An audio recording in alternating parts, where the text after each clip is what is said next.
This is Digivation Network. Welcome to Digivation Network, Africa's leading ICT, business, lifestyle and innovation program on television. I am Adaze Okiaine and I'm standing in for the regular anchor, Bayero Agabi.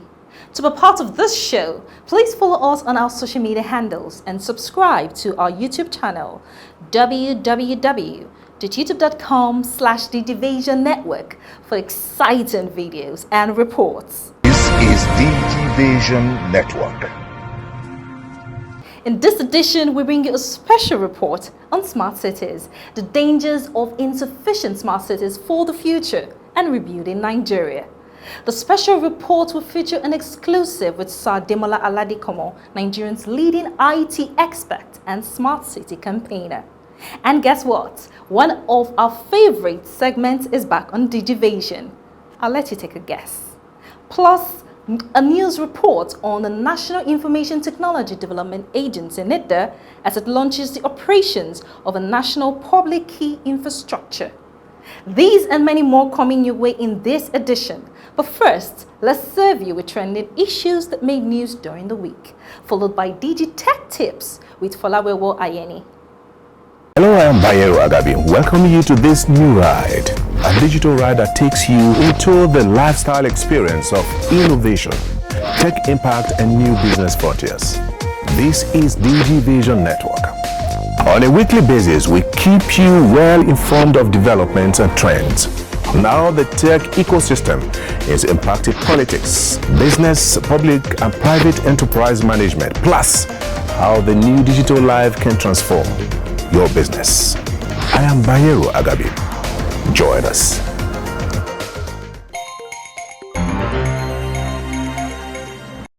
As part of Canon's ongoing contribution to societal development to empower people with education, skills, tools, and opportunities needed for storytelling, Canon Central and North Africa has launched Canon Imaging Space at the Entrepreneurship and Skills Development Center in the campus of University of Lagos, Nigeria, to recognize, educate, and empower the emerging talent from the region.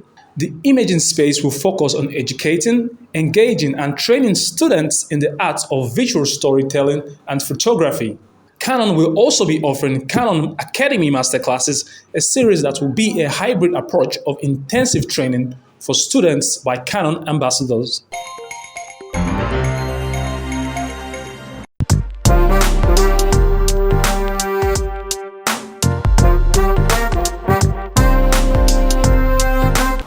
It's no longer news that lots of people are falling prey to WhatsApp hackers, and many more are getting hacked by the day. So on today's edition of Tech Tips, I will be telling you how to secure your WhatsApp from these hackers by using the two-way verification. I am Folawewo Ayeni.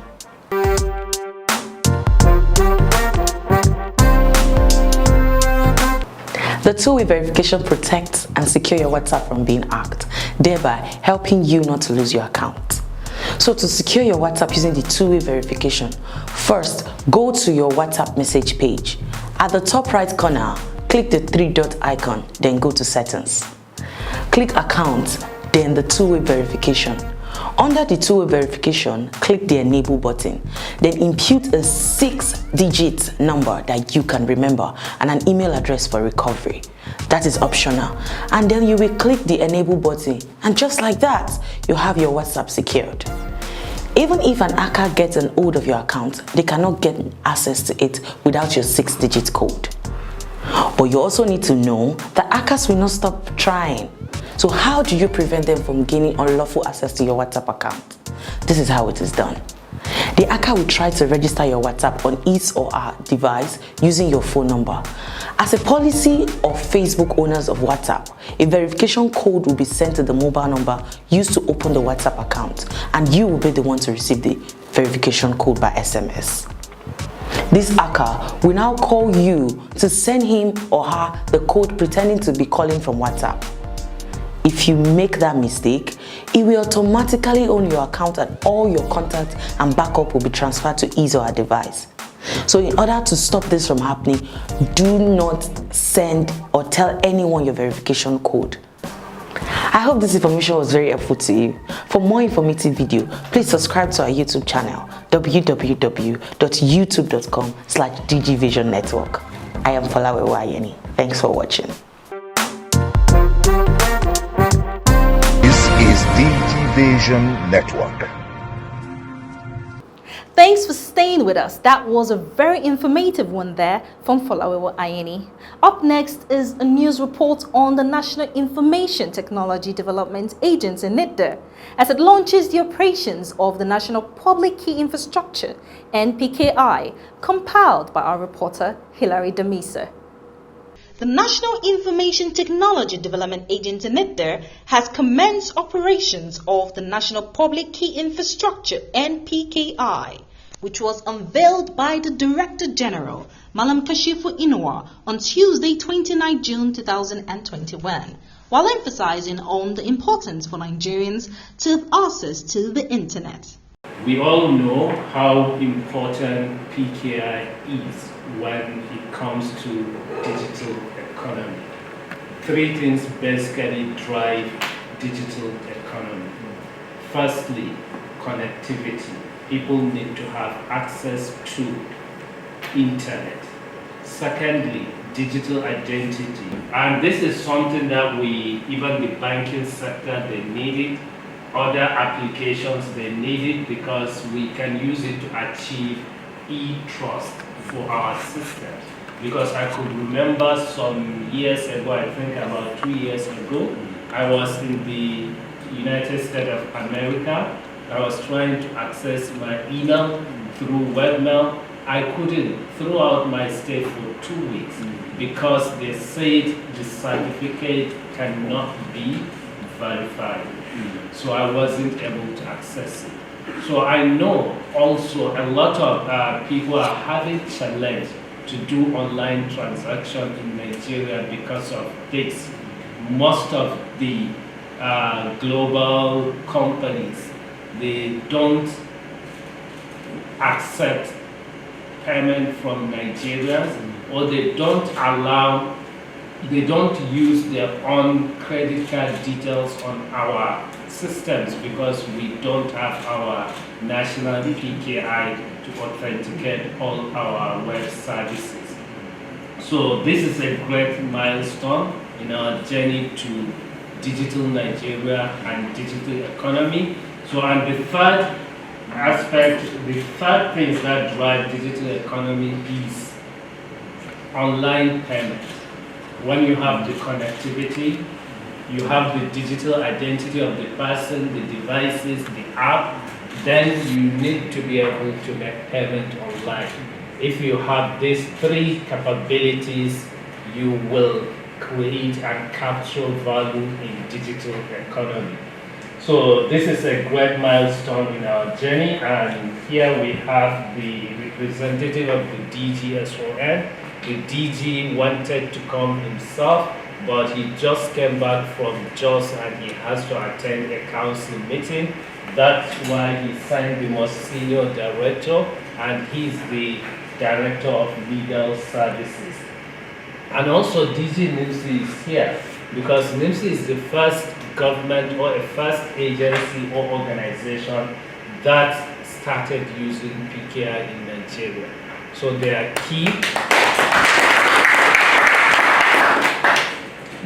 key to this milestone because without them maybe starting, we wouldn't have the courage to go all the way to this point. We tried before, but there was some issues along the line. We were not able to achieve it, but today we have succeeded. Then MD Galaxy Backbone is here because he's the one hosting the infrastructure. He needs to understand how important, how critical this infrastructure is to our economy, to our digital economy, and to our country in general, so that he will make sure availability for the infrastructure 24/7 and any technical support and so on. Because if this service is down, nobody can authenticate his name. Nobody can authenticate his passport. Even if you are outside the country or traveling, you won't be able to authenticate, which you need to travel. And more are coming. And also most of our online services. As key to the rollout of digital economy services in line with the National Digital Economy Policy and Strategy for a Digital Nigeria, the National Public Key Infrastructure will guarantee secure communication for all online services, provide security against unauthorized access and disclosure of stored information by addressing the fundamentals of cybersecurity, confidentiality, integrity, authentication, and non-repudiation. We are very glad that NITDA, as a regulator of the information technology in Nigeria, has a public key infrastructure. With this key ceremony taking place, we hope that it will empower e-government and digital economy transformation by providing a lot of services. Example, the first one is securing data exchange and authentication for electronic transaction protection, which can be leveraged by the banking sector and also its regulator, CBN, as you have mentioned. I will assure you that we will make sure that we have done all of what needs to be done to see that this platform is up and running throughout. And so now say 100% behind people to see that we are very honored to be here today. We are very honored that you put that trust into Veritas. We know it's been a long way. We have been embarking on this project with our partner, Imperial Networks, already I think about 4 years ago. It took a while, especially in this Corona times. It was very difficult, but we are very glad that finally we are here. We have installed everything so far. Keys have taken place. You will be in charge in the future. We will be with you. We will support you, of course. Whenever you need us, we'll be with you. I hope this will be a starting point for a cooperation. As I said yesterday already, it was a, let's say, unusual project for us because I think it's the first time that we see a customer on the day we hand over the project for the first time. But I'm pretty sure it will not be the last time. And I would also like to express or convey our invitation for you to come to Germany. The original plan would have been that for a factory acceptance test, which we founded in our own, we would have received you in Germany. I think we will find another occasion to do that, hopefully in the very soon future, and COVID will have passed by and we can all travel freely again. So again, thank you very much, also on behalf of my team and also my management, that you welcome us here so warmly. And we will stay here for another days because there's still a lot of work to do. But I'm confident we will soon finish and we will all be happy. And again, thanks so much and hope to see you soon. The ceremony, which was performed by Veritas Germany and witnessed by the Director General, Malam Kashifu Inuwa, National Identity Management Commission, Engineer Aliyu Aziz, the Managing Director of Galaxy Backbone Limited, Professor Mohammed Abubakar, and representatives of the Standard Organization of Nigeria, among others. And coming right up is our special report for this week on smart cities. The recent emergence of the concept of smart cities presents challenges in the area of planning, managing, and governing modern cities in the digital age. Smart cities tend to focus on the attributes of cities at a more developed stage. This is why it is necessary to discuss the dangers of not building enough smart cities in Nigeria.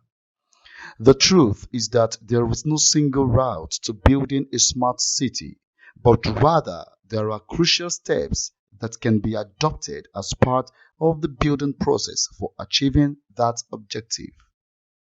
Speaking extensively with Digivation Network in an exclusive interview is Sir Demola Aladekomo, the chairman of Smart City Resorts PLC, who started by laying the foundation on what exactly a smart city means. What do you mean by city being smart?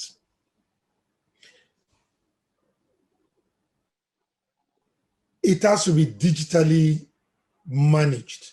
It has to be technologically enabled for it to be smart. The infrastructure must be such that it gives convenience to life. A smart city will be a place where you can walk, live, and play. A place that enhances the quality of life that you live. Very few smart cities have been attempted and are rarely built from scratch. Instead, they are constructed upon existing systems, practices, infrastructure, and organizational structures. In some developed countries, it is even difficult for smart cities to be distinguished from a traditional city. In the case of Nigeria, where existing systems can be said to be lacking, Sir Aladekomo gave an insight on how the gap can be bridged with proper collaboration between the government and the private sector. Like I did say, we're supposed to have physical infrastructure and digital infrastructure. Unfortunately, our governments have not been able to even cope with the physical infrastructure, not to talk of the digital infrastructure. But it's still doable if we are able to take two of the areas that we discussed. That means building polycentric cities, coupled with agglomeration, and bringing in the private sector to get it done. In many developed nations where smart cities are spreading fast, one of the key factors is a robust and secured digital identity management.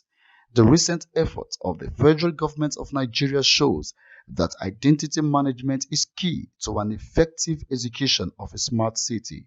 Identification. Why do we have banditry, kidnapping, Boko Haram, and all these militants that we have all over the place? We do not know the person across the table. No talk of the person across the screen. So we need digital identity infrastructure.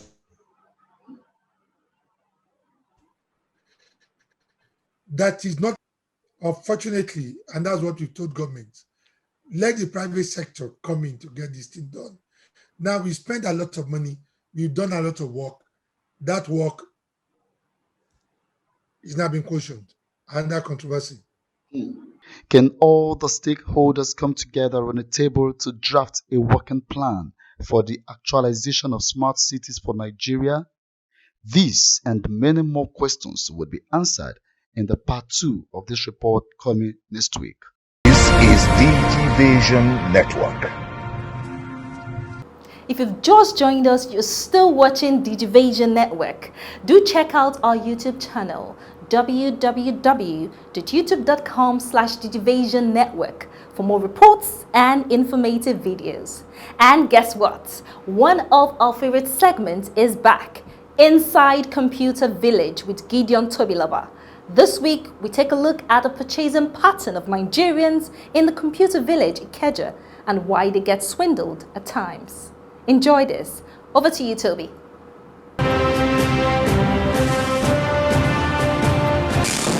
This is AIT Infotech Network, reaching you from Freetown in Sierra Leone, Accra, the Ghanaian capital, Addis Ababa in Ethiopia, Johannesburg in South Africa. We are in Cairo in Egypt, Tunis, the Tunisian capital, Cape Town in South Africa, reaching you from Dubai, Hanover in Germany, live from Chicago, Las Vegas in the United States of America, Kuala Lumpur in Malaysia.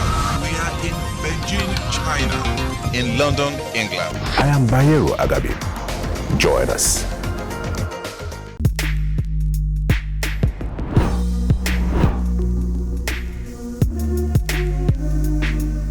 All right, thank you, Adaze. This is Gideon Tobilaba. This is Inside Computer Village, where we x-ray issues that borders around ICT accessories in this market. And today we are in Computer Village, Ikeja. Lagos. In this market, we have various types of people. We have the sellers, we have the buyers, we have the administrators, and we have the miscreants as well, you know. And today we are looking at the purchasing pattern of Nigerians. Since pandemic, this has increased to a very impressive level, and we want to know the cause, we want to know why this is, and also we want to know why people get swindled when they get to this market.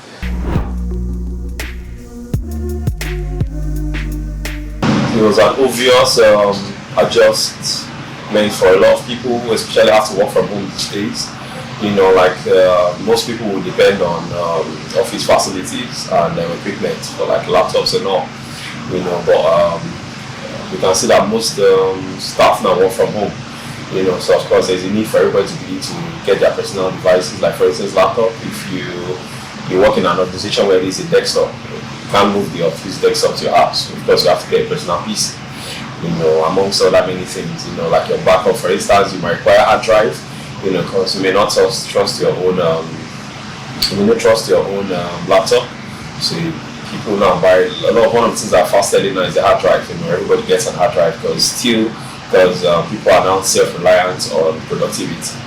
You know, so the major thing they are complaining about is the dollar, how it's affecting everything.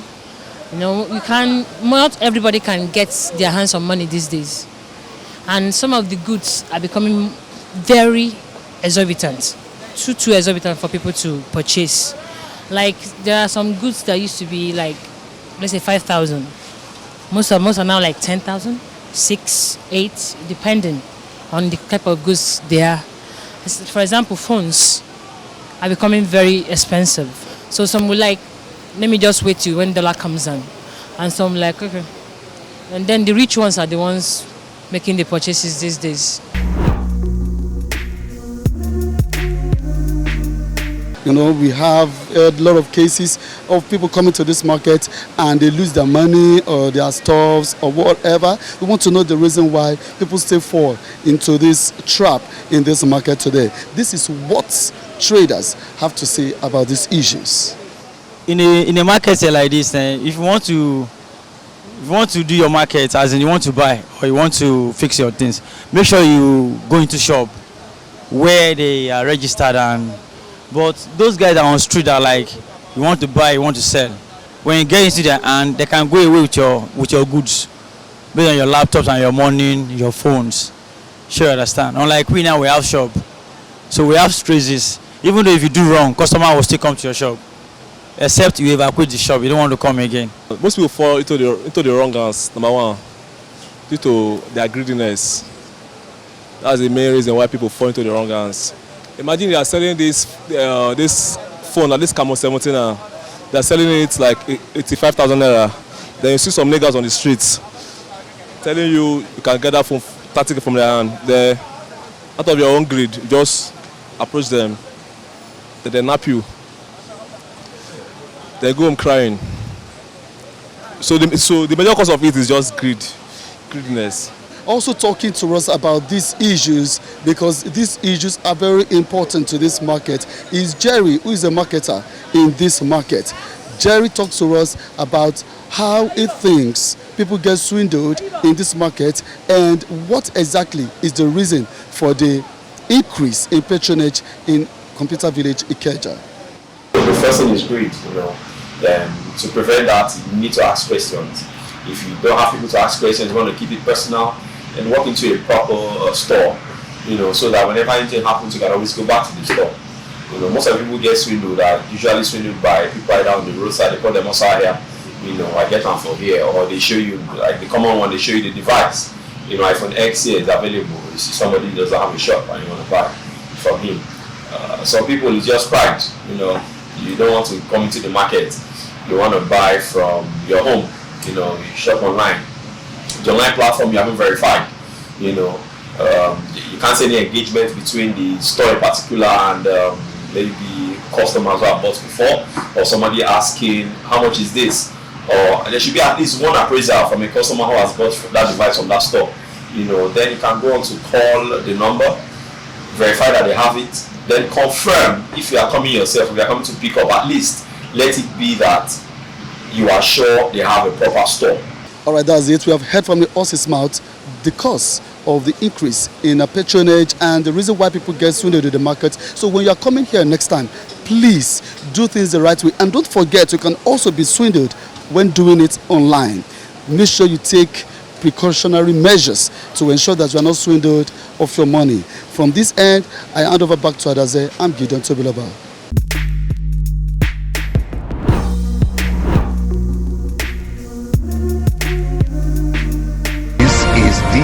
Digivation Network. Thank you for staying with us. That's all we can take on the show for this week. To watch the full episode again, in case you missed anything, please go to www.youtube.com/Digivation Network to see it and many other reports. You can also reach us on our social media handles displayed on your screen. On behalf of the regular anchor of the show, Bayero Agabi, thank you for watching. My name is Adaze Okiaine. Join us again next week. Bye for now.